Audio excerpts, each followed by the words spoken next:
Assalamualaikum warahmatullahi wabarakatuh. Dalam kuliah yang ke-11 ini kita bicara mengenai administrasi dalam arti sempit. Yang lalu kita sudah banyak bicara mengenai arti luas. Dalam pembicaraan administrasi dalam arti sempit ini diantaranya pengantar atau definisi. Dalam bahasa Indonesia timbul pengertian administrasi dalam arti sempit. Pengertian ini lebih berorientasi dari istilah yang berasal dari bahasa Belanda, yakni administratie. Dalam bahasa Inggris, istilah ini sering diidentikan dengan office work, pekerjaan kantor, secretarial work, pekerjaan kesekretarisan, clerical work, pekerjaan tulis-menulis, dan bahkan ada yang lebih sempit lagi yaitu paper atau paperwork, yaitu pekerjaan yang berkaitan dengan kertas. Dari berbagai istilah itu, pada dasarnya administrasi hanya merupakan proses kegiatan yang terbatas pada operasional kantor. Administrasi dalam arti sempit yang mengandung arti pencatatan kegiatan kantor atau perusahaan sering disebut dengan tata usaha atau tata pembukuan. Tata usaha pada dasarnya menangani kegiatan kantor yang bersifat non-finansial atau di luar keuangan. Sedangkan tata pembukuan, baik tata buku maupun akuntansi, berkaitan dengan kegiatan organisasi atau kantor yang bersifat keuangan. Kesemua kegiatan baik yang bersifat keuangan dan non-keuangan ini dilakukan dalam rangka menunjang kelancaran kegiatan kantor. Administrasi sebagai tata usaha. Dilihat dari segi rangkaian kata-kata yang ada, bahwa tata usaha merupakan kata majemuk, itu berasal dari kata tata dan usaha. Sesuai dengan hukum DM, diterangkan menerangkan berarti kata tata menerangkan kata usaha, hingga jadilah istilah kata tata usaha atau tata untuk mengatur usaha. Tata artinya atur, menata artinya mengatur, tata usaha adalah menata atau mengatur usaha. Maksudnya tata usaha adalah aktivitas yang memberikan pelayanan atau bantuan penataan atau pengaturan usaha dalam suatu kerjasama untuk mencapai tujuan. Tata usaha atau lengkapnya bahwa tata usaha adalah serangkaian kegiatan yang berkaitan dengan menghimpun, mencatat, mengolah, menggandakan, mengirim, menyimpan, dan menghapuskan berbagai keterangan yang diperlukan dalam setiap usaha kerjasama untuk mencapai tujuan.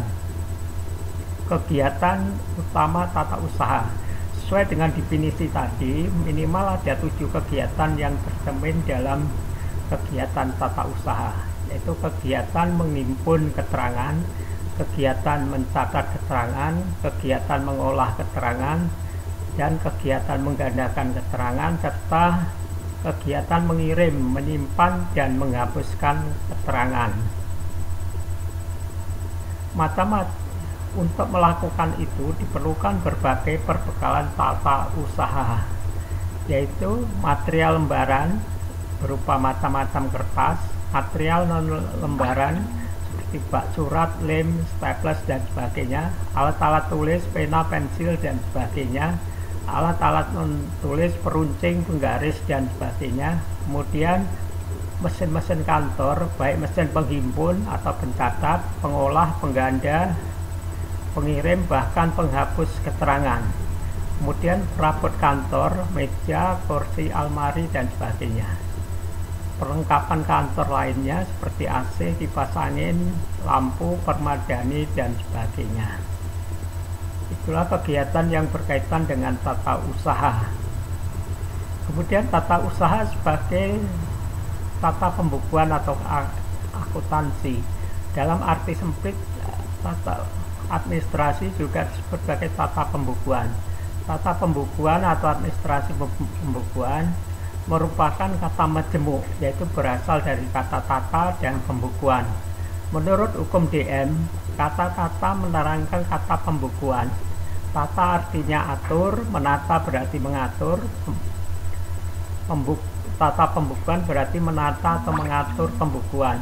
Maksudnya aktivitas yang memberikan bantuan penataan atau pengaturan pembukuan dalam suatu kerjasama dalam mencapai tujuan. Perkembangan tata pembukuan berubah atau sering disebut dengan tata buku atau akuntansi, keeping atau accounting.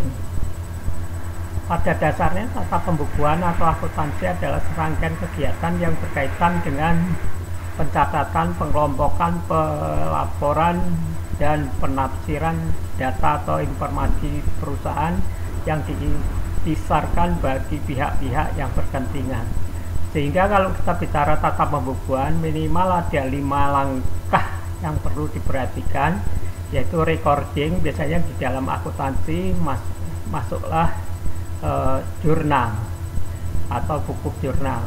Classificating di dalam akuntansi biasanya dimasukkan di dalam buku besar. Summarizing atau peringkasan di dalam akuntansi biasanya dimasukkan di neraca percobaan atau neraca saldo, trial balance. Biasanya dibantu neraca lajur. Kemudian setelah itu baru melakukan reporting, yaitu kegiatan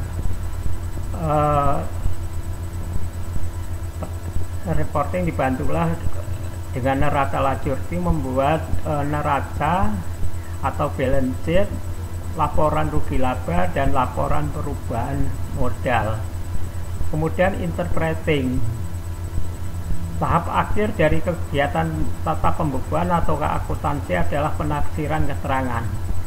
Baik bidang industri, perdagangan, dan jasa komersil biasanya mempunyai ciri-ciri tersendiri dan kompleksitas sendiri. Demikianlah yang bisa kita jelaskan mengenai tata administrasi sebagai tata buku atau tata pembukuan.